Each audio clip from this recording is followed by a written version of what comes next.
Good morning, everybody. Killing monsters is an important part of Dungeons & Dragons, but sometimes killing monsters, it just takes too long. They have hit points. They have armor class. Oh my gosh, damage resistances, it's just too much sometimes. Which is why you need a way out. A way to sidestep all these pesky monsters with their hit point bars and damage reductions and elemental immunities. None of that nonsense when you instantly kill them. Press a button and they go away. Phantasmal Killer, Finger of Death, Wail of the Banshee, all of these things are at your disposal when you play as a wizard. Technically, all these things are also available as a sorcerer, but this is a wizard build, so that's why we're talking about wizard. Now, you see, wizard here can do all of those things. But what if that's not enough? What if you're like, but Strimtom, sure, I can instantly kill some stuff, but don't my spells have cooldowns? And don't they cost spell points? And yes, they do have both of those things, but you can continue to avoid those if you build Deep Gnome, Palemaster, Illusionist, Necromancer. Now, that was a lot of words, let's break it down.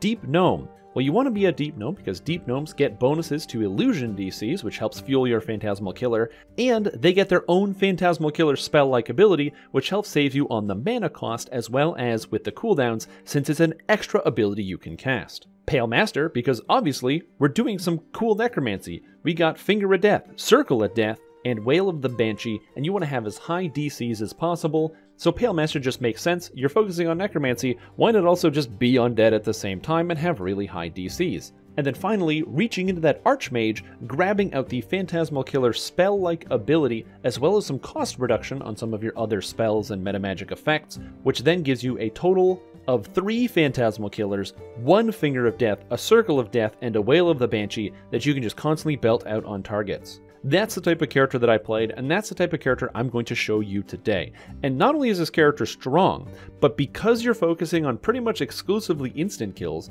it allows you to get really hyper-focused into the DCs. Now, one of the weaknesses of this character is I didn't really build it that much for damage, so I could do some damage just by the virtue of having access to spells like Acid Well and Meteor Swarm, but for the most part, I just instantly killed stuff and then was making sure that I was in a group, so if there was an end boss that had a lot of hit points, or a Death Ward monster, or a construct, there was somebody there to help me out. So while this build might have a little bit of struggling and some time-consuming aspects in the solo regard when it comes to red name monsters, as long as they're not a construct or immune to negative damage, you will kill them. You have a good amount of just continuous damage with your auras and other stuff. Everything will die eventually. But when you get into a group, this character feels amazing. The door swings open, the fighter charges in, the arrow is flying out of the ranger's bow. But there's your tiny little gnome going, oh, Phantasmal Killer, Finger of Death, Circle of Death, Wail of the Banshee, and everything is already dead in the room. On top of that, because you don't have to focus on evocation DCs or spell power for the most part outside of negative, this character can also get crowd control effects, easily getting enchantment DCs for Autosphere of Dancing and Mass Hold Monster. I don't normally play instant killers because I find that the struggle that they have when dealing with single target can be kind of an annoying problem. However, since the addition of the spell Rend the Soul, that has made a lot of those problems kind of non-existent. You're able to take down pretty much any monster you want that happens to have Death Ward on it as long as you drop a Rend the Soul and a Mass Hold on them, because then all of a sudden they're helpless and they're taking a ton of extra damage from your Rend the Soul, which is a very high scaling negative damage spell. Now this character feels great in Heroics right out of the gate because you get to make it at level 15, but then even better, once you get to level 20, you get to go into Magister, pick up a bunch of cooldown reduction, higher DCs, and just continue your instant killing train. This character felt great at instant killing right out of the gate, even at level 20 in Epic Elites and Reapers, because of just how high you can get your DCs when you just focus all in on this one aspect. Now this brings up a good question. What's going to happen when the Epic Destinies get revamped and Magister is no longer an option? Well, Magister is being replaced by Magus of the Eclipse, and it's important to note that all of the monster DCs are coming down by... Sorry, I said monster DCs, I meant to say monster saves. The monster saves are coming down by 6 with the release of Update 51. Additionally, all Epic Destinies that are Spellcaster are going to get 6 extra DCs added to them, so that way you don't have to play in Magister, because you're going to already have the Magister effect kind of fit in there already. So the question is, what Epic Destiny do you end up going into? And that's a great question. For me, I think this character lands very well in either Shadow Dancer or Magus of the Eclipse, depending on how you want to play it. The Shadow Dancer gives access to Weird, giving you a huge area of effect instant kill on a relatively short cooldown, which is extremely powerful, focusing on your illusion magic. Additionally, it also has a very high amount of meta magic cost reduction, which is very good, and spell cooldown reduction, both things you want. So that makes Shadow Dancer very good for this type of character. However, Magus the Eclipse is also nice, because while it doesn't give you any more instant kill options, it actually just fleshes out your damage range, giving you an extremely powerful single target attack for helping you with bosses, and then a way more powerful single target attack where you rip a guy open with a black hole inside of them and deal a d6 plus 28 damage per level, which is a disgustingly high amount of damage. So between these two trees, you're probably going to be spending the majority of your points in both of them, since they both provide you with fantastic benefits. It's just up to you to determine which one is the way you would like to go. Do you want to go more damage, or do you want to go more illusion? Of course, this is based off of the Preview 2. There's still a Preview 3 coming up of the Epic Destinies, so we don't know what type of changes are going to be there, and the Epic Destinies aren't slated to hit until November of this year, and time of posting should be the 13th of October, so it's still like about 4 weeks out at a minimum of when you should expect to see anything come around the corner as far as the Epic Destinies. So for now, Magister is still good, and it still feels great to just start ripping monsters down one by one. And I gotta say, nothing really matches the feeling of just killing monsters right before somebody gets there. I know it's kind of rude and it's kind of mean, but gosh, you can kill steal like crazy. Oh, the barbarians hacking and slashing? Nope, you're gone. Especially considering sometimes, especially in the early epics, the monster health has yet to be adjusted for update 51. So the monster health can sometimes be like 10, 11, 12,000 in level 20 quests, and honestly, that's just too much. So when you watch these paladins and these fighters and these barbarians and these rogues start chapping at the monster, and it takes them maybe 5, 10, 15 hits to try to get through it, and you wait till that like 14th hit, right where they're going for the last one, and you're like, oops, Phantasmal Killer. Ah, it feels so satisfying. Killing monsters instantaneously feels great, especially once you can get your DCs in the right place, and a character like this will let you focus on that. Now, if you want to do that, what you should do is go to twitch.tv/Strimtom to see how I do these types of characters, but most importantly, follow up with me while I teach you how to build this character. They say the dead should stay in their graves, but why don't you both put them in there and also take them back out with the Palemaster? That's right, Palemaster is what we're building today. And here on Strimtom, I went Deep Gnome because it was the last of my iconics that I needed to finish off this character. And what a finisher it is with 69 intelligence at level 30 using lower level gear. Now you might say, that's a lot of intelligence. Like, how do you get that? And the answer is wizardry. Turns out that since you focus exclusively on one thing with this type of character, which is instant killing and crowd control, you can really heavily focus into those individual stats. So my defenses, complete garbage. Not even 100 physical resistance rating, 50 magic resistance rating as a cap, and only having 49 here. Totally awful defenses. What you make up for it, though, is all of those attacks. We're going to break it down. So number 1, intelligence, most important stat. You are a wizard. Put this at the max, put this up, don't ever take this down, ever. Next, after that, skills. Not super important where you put them. I would recommend taking heal as well as search. I like search just because it lets you search doors. You have such a high intelligence, you're able to find stuff that you might normally not see. And then spellcraft, of course, over here giving you some extra damage. And then use magic device is just good as well. Probably missed a few notices. Not playing, not watching. Probably stopping all my subs soon. Hope all is well. Zyfield, thank you so much. I forgot to mute that before I started the recording, so I really appreciate you doing that. Thank you so much. I hope you're doing super duper. And, oh man, not playing and not watching. Dude, that's crazy. Sorry to hear that. Yeah, I was sorry. I was in the middle of recording a thing. I'm going to edit this down. But, yeah, I hope you're doing well. And, I mean, DDO is good. If you haven't seen any of the stuff for the next patch, you might be very excited about it. But, yes.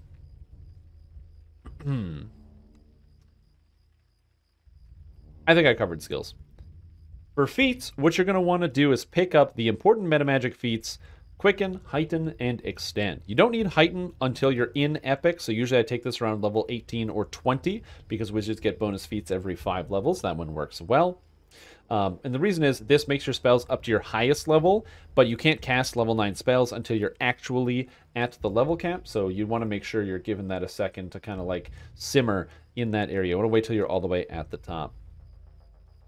But anyways, spell casting here, we've got the greater spell penetration, as well as all the spell focus feats. As a wizard, you get so many of these, so I just picked up all the different spell focus so I could increase my stats. If you happen to have access to Past Life Wizard or Completionist, you're all in the clear. And then outside of that, for epic feats, just grab the stuff that affects DCs. Arcane Insight at 21, because it gives you +6 to all your DCs whenever you press this button. Embolden Spell, because it gives you +2 to all your DCs. As you can tell, that's the most important thing. You just got to land your spells, and that's all you need.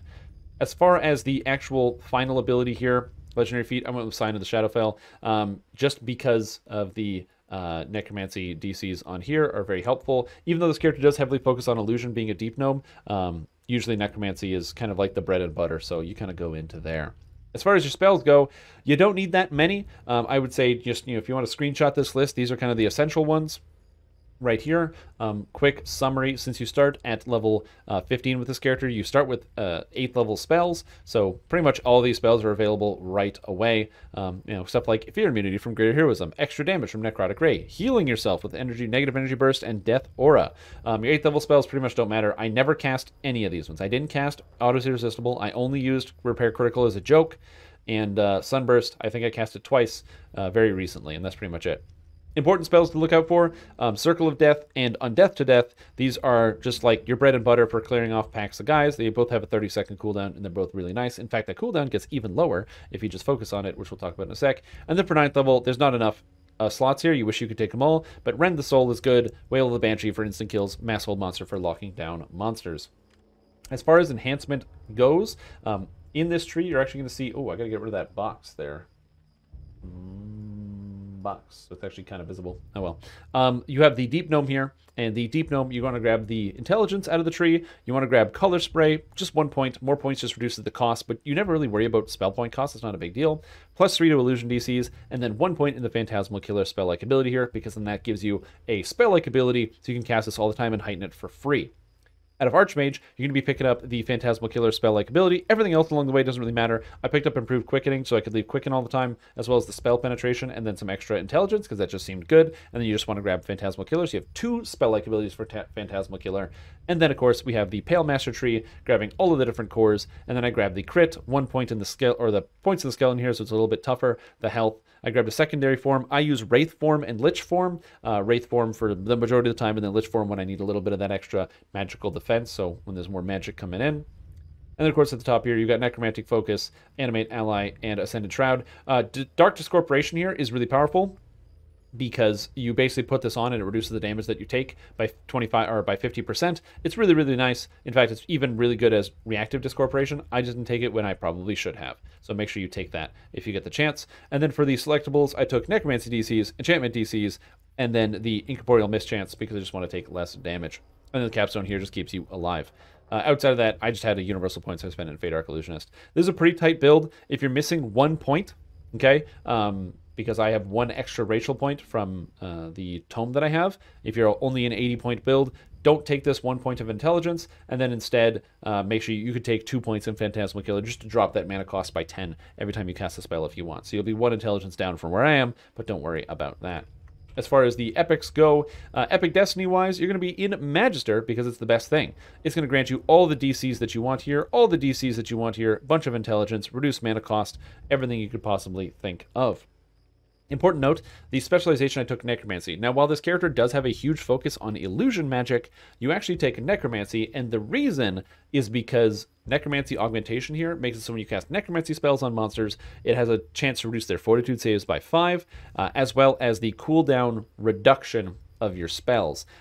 Your illusion spells are almost all spell-like abilities. You have 2 Phantasmal Killer spell-like abilities for instant kills and Color Spray, and then the only regular illusion spell you actually cast is just your Phantasmal Killer. However, Necromancy spells, you have your Negative Energy Burst for healing yourself, you have the Finger of Death, you have Wail of the Banshee, all spells that you want to reduce the cooldown on, and Wail of the Banshee especially, it gets 9 seconds off of its cooldown, so it's only on a 51-second cooldown, which means you can just press it all the time, which is great.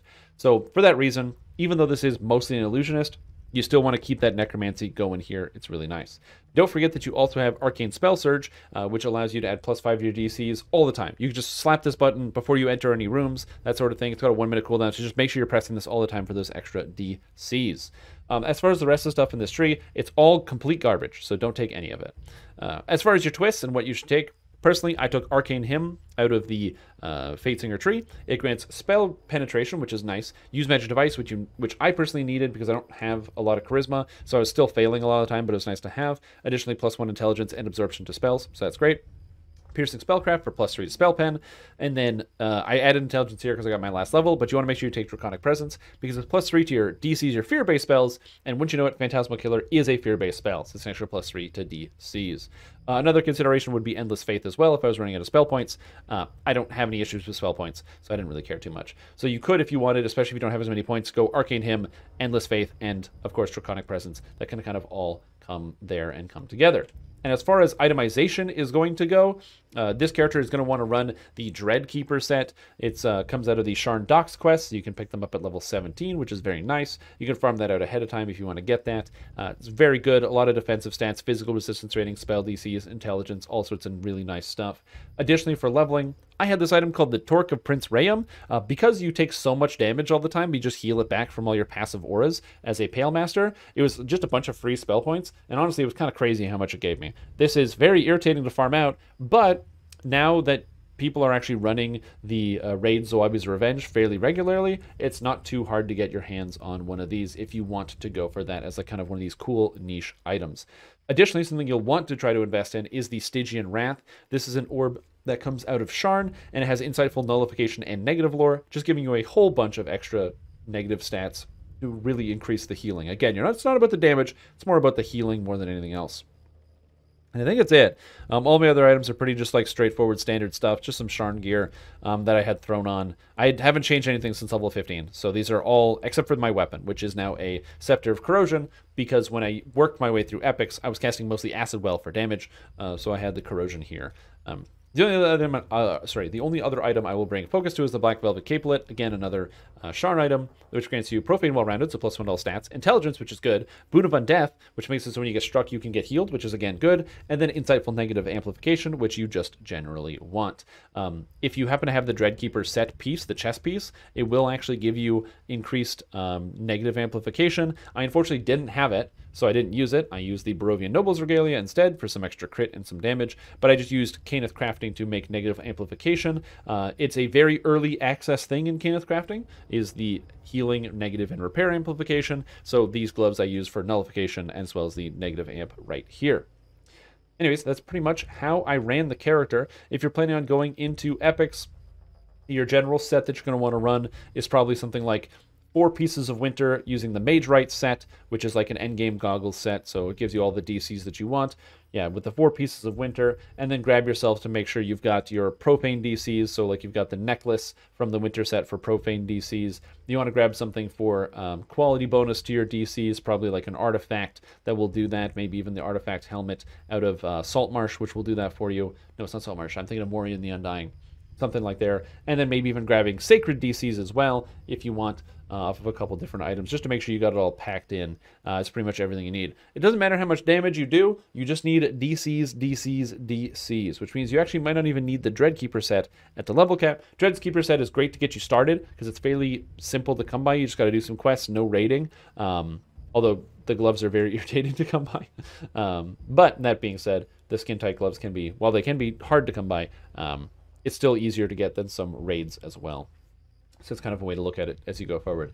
Anyways, that's pretty much all I have for you today regarding Instant Kill Gnome. If you want to try and get yours today, make sure you check the link below, which will have a full build and how to follow and what to do. So you'll be able to see that. No asking questions, no looking around. And also, if you see something you don't like, make sure you do some variations. But if you like this video, subscribe, hit that button on there, give it a like. I really appreciate it. It helps me out a lot with this whole building this channel thing. So please do that if you can.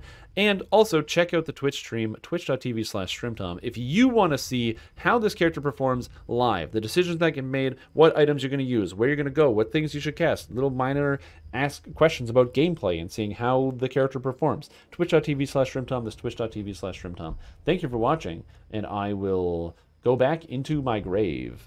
Ooh, grave. Oh, God, the grave's not moving fast enough. Oh, no. Oh, geez, there we go. Into the grave. Lower to the grave, boys.